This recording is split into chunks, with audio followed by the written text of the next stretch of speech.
America के एक शहर में एडगर नाम का एक आदमी दिखाया जाता है जो कैंडीज चबाता हुआ अपनी वैन ड्राइव कर रहा था और उसके हाथ में एक चोट भी दिखाई जाती है। उसकी वैन में बड़ी अजीबोगरीब चीजें थी, जैसे कि बहुत सारे सेल फोन्स, एक रस्सी और साथ ही एक रिवॉल्वर। अगले सीन में नेल नाम की एक लड़की को होश आता है। वो देखती है कि वो किसी बंद कमरे में है। रूम एकदम खाली था। वहां पर बस एक कीड़ा, एक डिजिटल घड़ी, एक स्पीकर और एक बड़ा सा पोस्टर जिस पर 9 लिखा था। लड़खड़ाते हुए नेल कमरे के दरवाजे तक जाती है। वो दरवाजा खोलने की पूरी कोशिश करती है। जब दरवाजा नहीं खुलता तो वो मदद मांगने लगती है। उसी पल वहां लगी घड़ी स्टार्ट हो जाती है।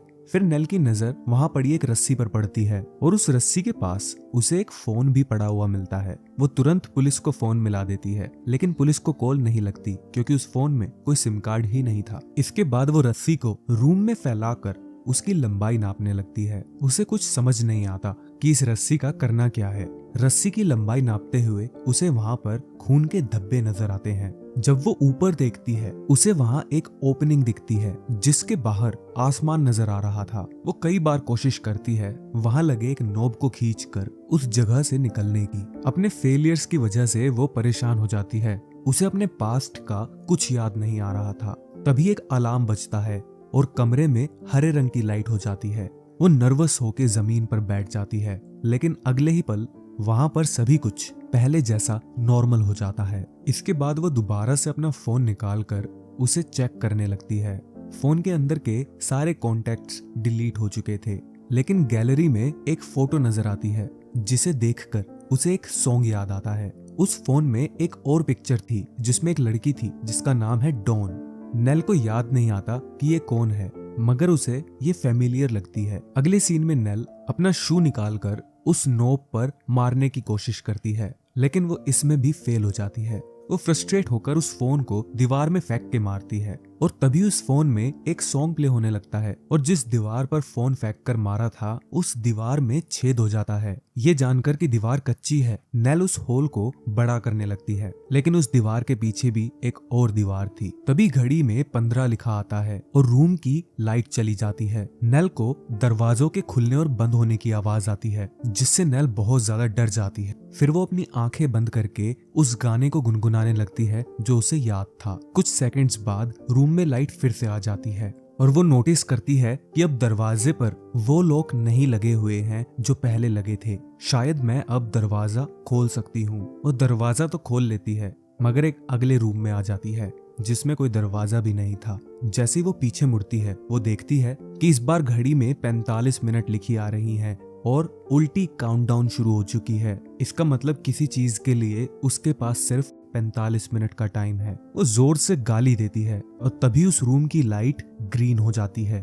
तभी एक कमाल की चीज होती है कि एक आदमी की आवाज में सेम गाली सुनाई देती है जो कि उस नए कमरे के अंदर बने वेंट में से आती है। नेल उस वेंट के पास आकर उस आदमी से बात करने की कोशिश करती है। उसके बराबर वाले रूम में जो कैद है उसका नाम है ट्रेविस। वो बताता है कि मेरे रूम में भी सारी वही चीजें हैं जो तुम्हारे रूम में हैं, बस उसके रूम का नंबर 9 की जगह 6 है। ट्रेविस कहता है कि मुझे बिल्कुल याद नहीं कि मुझे यहाँ किसने कैद किया है। वो दोनों ऐसे ही एक दूसरे से बात कर रहे होते हैं। तभी हमें एडगर दिखाया जाता है जो उन दोनों को कैमरे पर देख रहा था। नेल रस्सी उठाकर लाती है तो ट्रेविस से पूछती है इसका करें क्या। वो बताता है कि मैंने इससे ऊपर बनी हुई वो विंडो खोलने की कोशिश की, मगर मेरी रस्सी टूट गई। और ये आइडिया सुनकर नेल भी सेम टू सेम काम करती है, लेकिन इस बार नॉब ही टूट जाता है और ऊपर से नीचे गिरकर नेल का शोल्डर डिसलोकेट हो जाता है, यानी कि उतर जाता है। नीचे गिरने की वजह से उसके सिर पर भी चोट आती है और तभी उसे एक पुरानी मेमोरी याद आती है। उसे लगता है कि किसी ने उसको पन्नी में बांधा हुआ था।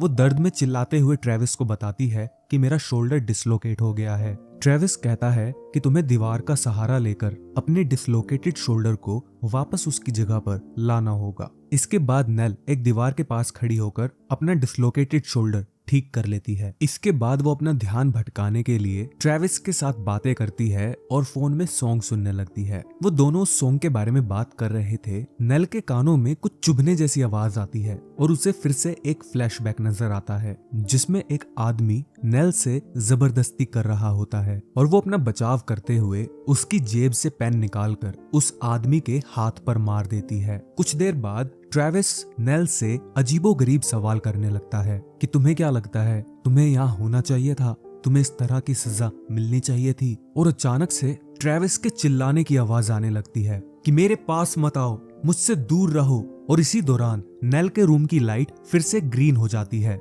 ट्रेविस को कोई दूसरे रूम में पीट रहा था और उसकी चीखों की वजह से नेल को पैनिक अटैक आने लगता है। कुछ देर बाद वो ट्रेविस से फिर से बात करने की कोशिश करती है। ट्रेविस नेल को बताता है कि एक आदमी आया और मुझे बुरी तरह से पीटने लगा।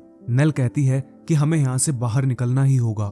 इसके बाद वो रूम की बड़ी ही बारीकी से छानबीन करती है। उसे उस नंबर 9 के पीछे एक होल दिखता है और एक वायर दिखती है, लेकिन नेल को समझ नहीं आता कि इसका क्या यूज हो सकता है। नेल बार बार अपने शोल्डर को हाथ लगा रही थी और उसे ऐसा लगता है कि उसके शोल्डर में किसी ने कुछ छुपा रखा है। दूसरी तरफ से ट्रेविस कहता है मुझे मेरे पैर में कुछ ऐसा ही फील हो रहा है जैसे किसी ने स्किन के अंदर कुछ डाल दिया हो। अब उनके पास सिर्फ 15 मिनट का समय बचा था, इसलिए वो फिर से बाहर निकलने के लिए अपना दिमाग चलाने लगते हैं। वो टूटे हुए नॉब को यूज करके उस वेंट के स्क्रूज को खोलने लगती है और लकीली वो वेंट खुल जाता है। दूसरी तरफ ट्रेविस भी अपनी तरफ के वेंट को खोलने लगता है। पैनल हटाने के बाद उसे एक हिडन कैमरा मिलता है और वो उसे वेंट में डाल के ट्रेविस को भी दिखाती है। इसके बाद नेल उस हिडन कैमरे को तोड़ देती है और कैमरा तोड़ने के बाद नेल उस वेंट के अंदर जाने लगती है, लेकिन वो रास्ता बहुत नैरो होता है, यानी कि संकरा। उस वेंट के रास्ते के बीचों बीच एक ग्रीन कलर की लेजर लाइट होती है जिसे छूते ही रूम के अंदर येलो लाइट हो जाती है और स्पीकर में से बहुत तेज आवाज आने लगती है। इसलिए वो वापस वेंट से निकलकर रूम में आ जाती है और वापस रूम में आते समय उसके कंधे पर खरोच भी आ जाती है। और इस सारे इंसिडेंट के बाद उसे एक और विजन दिखाई देता है जिसमें उसे अपने ही हाथ खून में सने हुए दिखते हैं। नेल ट्रेविस को कहती है कि एक बार तुम कोशिश करके देखो, शायद तब वो जोरदार अलार्म ना बजे। जिस जगह पर उसके शोल्डर पर वो खरोच आई थी उस जगह उसे एक माइक्रोचिप लगी मिलती है और फिर वो इसके बारे में ट्रेविस को बता देती है। लेकिन ट्रेविस अपनी साइड से पूरी तरह से वेंट को ओपन ही नहीं कर पाया क्योंकि उसका एक स्क्रू फंसा हुआ था। अब सिर्फ लगभग 1 मिनट का समय बचा था, इसलिए नेल कहती है कि कुछ भी करके खींच के तोड़ दो उस वेंट को। और लड़की से इतना मोटिवेट होने की वजह से ट्रेविस वेंट को तोड़ ही देता है, लेकिन तभी घड़ी में टाइम ओवर हो जाता है और उसी समय रूम की लाइट्स ऑफ हो जाती हैं, जिसके बाद दरवाजे फिर से बंद हो जाते हैं और उन पर दोबारा से लॉक्स आ जाते हैं, जिसकी वजह से नेल अब ट्रेविस से भी बात नहीं कर सकती थी। वो बहुत फ्रस्ट्रेट हो जाती है और जोर जोर से गालियां देकर गुस्सा निकालने लगती है। तभी दरवाजे में से कुछ निकलकर बाहर गिरता है और दूसरी तरफ रेड लाइट नजर आ रही थी। वो दरवाजे के पास जाकर उस जगह में हाथ डालती है तो कोई उसके हाथ में एक रिवॉल्वर दे देता है। जैसे ही उसके हाथ में वो गन आती है तभी उसके रूम की लाइट ग्रीन हो जाती है और एक अजीब सा धुआं उसके रूम में आने लगता है। वो खुद को शूट करने का सोचने लगती है और फिर से लाइट नॉर्मल हो जाती है और वो समझ जाती है कि जब जब मैं चिल्लाती हूँ तब तब लाइट चेंज होती है। इसके बाद वो उस शीशे पे शूट कर देती है जिसे ओपन करने के लिए उसने रस्सी से ट्राई किया था। दूसरी तरफ एडगर उसे नए कैमरे से ऐसा करते हुए देख रहा होता है। इसके बाद वो रस्सी को उस टूटी हुई विंडो से बाहर फेंकती है और लकीली वो रस्सी किसी चीज में अटक जाती है, जिसकी मदद से नेल अपने रूम से बाहर आ जाती है। लेकिन उसकी सारी उम्मीद पर पानी फिर जाता है जब उसे पता चलता है कि अब वो किसी और रूम में है और जिसमें उसे चांद सितारे नजर आ रहे थे वो बस एक तरह की टीवी स्क्रीन था। और नेल के अपने रूम से बाहर आने के बाद उस टीवी स्क्रीन पर एंड लिखा आ रहा था, यानी कि खत्म। इसके बाद वो दूसरी विंडो में से ट्रेविस को देखने लगती है। उसके रूम में भी काफी धुआं होता है और वो इतना फ्रस्ट्रेट हो चुका था कि वो गन से अपने आप को शूट कर लेता है, जिसके बाद उसके रूम की भी लाइट रेड हो जाती है। और ऐसा होते ही एडगर अपने ऑफिस से बाहर आता है। जैसे तैसे नेल उसकी नजरों से बचकर उसके ऑफिस में घुस जाती है और वहां से भागकर वो बिल्डिंग में भागने लगती है। वो बिल्डिंग किसी तरह की हाईटेक कंपनी जैसी लग रही थी और भागते हुए वो ये देखती है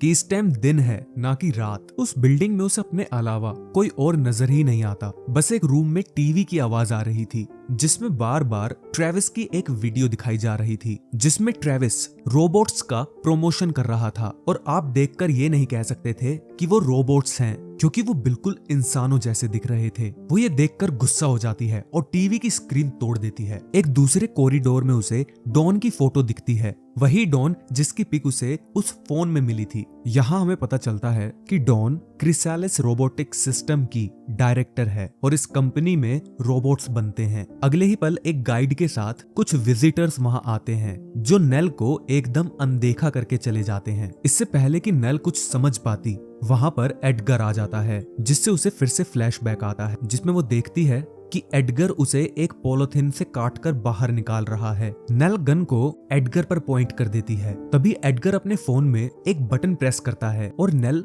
फ्रीज हो जाती है। तभी हमें पता चलता है कि नेल एक रोबोट है जिसे मॉडल 9 कहा जाता है। अगले सीन में नेल उस जगह पर दिखाई जाती है जो जगह उसके फोन की पिक्चर में थी। एडगर भी वहां आ जाता है और उससे थोड़ी बदसलूकी से पेश आता है, क्योंकि नेल ने उसके हाथ में पेन चुभा दिया था। नेल को इस तरह से प्रोग्राम किया था कि वो चेयर से चाहकर भी उठ ना पाए। एडगर कहता है, मैं तुम्हें आजाद कर दूंगा, बस मेरे कुछ सवालों का जवाब दे दो। यहाँ हमें पता चलता है कि ये पूरा का पूरा एक टेस्ट है कि रोबोट्स इंसानों जैसी फीलिंग्स रख सकते हैं या नहीं। और नेल और ट्रेविस ने एक दूसरे से बात की, हमदर्दी दिखाई और मदद करने की कोशिश की, जिसका मतलब था कि इनमें इंसानियत तो है। नेल को इन सब चीजों पर यकीन ही नहीं आ रहा था। यहाँ हमें पता चलता है कि काफी लंबे समय से नेल पर टेस्ट चल रहे हैं और नेल की सारी कमियों को दूर करने के बाद ये लोग मॉडल 10 निकालना चाहते हैं। और इस टेस्ट के पूरा हो जाने के बाद नेल की मेमोरी को फिर से इरेज कर दिया जाता है,